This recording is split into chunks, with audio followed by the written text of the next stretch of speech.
Enten. Monggo. Begini Yai, sekarang kebalikannya. Sampai kapan kewajiban anak itu berbakti kepada orang tua? Meskipun kadang orang tua itu ada yang mampu, ada yang tidak mampu. Nggih, ngaten. Pertama, bagaimana sampai kapan kewajiban anak untuk berbakti kepada orang tua? Berbakti kepada orang tua juga ada dua macam. Berbakti secara fisik, materi, atau berbakti secara non materi. Itu ya. Contoh, berbakti secara fisik atau materi, sebut saya saja sebagai contoh. Kalau bapak atau abah saya dan ibu saya tidak mampu makan, maka kewajiban saya untuk menghidupi ayah dan ibu saya. Begitu, itu kewajiban seorang anak dalam dunia maisha. Jangan sampai ayah dan ibu saya mati kelaparan. Saya orang yang paling berdosa.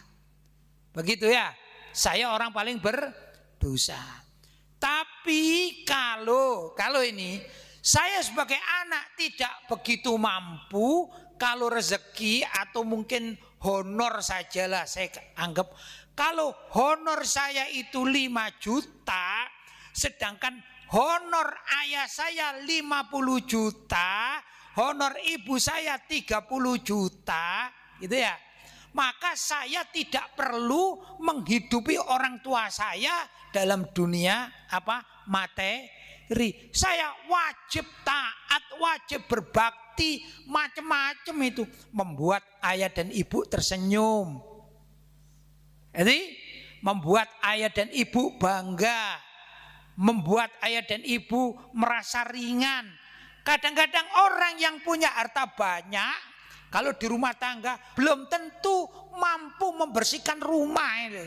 Nyapu, ngepel, belum tentu. Beliau karena sudah sepuh, kita yang masih muda. Loh, kita nyapu, ngepel, ini adalah bentuk berbakti kepada orang tua. Dan itu tidak ada masanya. Sampai orang tua wafat pun, anak itu tetap wajib berbakti kepada orang tua. Dengan apa? Antara lain menurut Nabi Muhammad SAW, kalau ayah kalian sudah meninggal dunia, cara berbakti antara lain rajin mendoakan. Kata Nabi begini, kalau kamu punya orang tua, punya teman orang tuamu itu, maka kamu berbuat baiklah kepada temannya orang tuamu. Dalam hadis sebutkan begitu. Ini juga dalam rangka berbakti kepada orang tua. Jelas?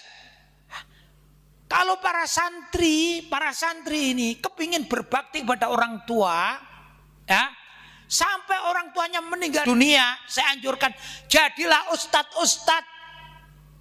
Pasti orang tua kalian bangga. Itu termasuk berbakti kepada kedua orang tua. Seorang soleh, orang yang pandai di dalam agama, tidak perlu berbakti kepada orang tua itu dengan mendoakan.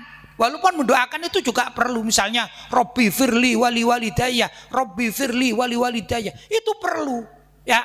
Tapi tidak hanya itu saja. Mohon maaf, saya mengajar pagi ini itu sama dengan saya berbakti kepada kedua orang tua, karena kedua orang tua saya di kuburan ini mendapat pahala karena saya mengajar agama.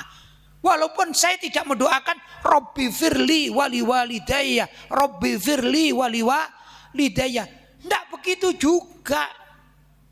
Kita menjadi orang baik itu pun sudah sama halnya dengan mendoakan kedua orang tua. Karena itu kalau santri-santri dan ibu-ibu ini kalau punya anak suruh mondok, Bu. Ya, suruh mondok, suruh jadi ustadz. Nanti ibu dan ayahnya maksudnya ya. Ibu kalau sudah meninggal dunia di kuburan, anak-anak jadi ustadz, ngajar. apa ngajar ayat Al-Qur'an misalnya, wal asr innal insana lafi khusr dan seterusnya, langsung kedua orang tuanya dapat pahala. Itu namanya berbakti kepada kedua orang tua. Jadi sampai kapan? Ya sampai si anak mati baru selesai. Paham ya?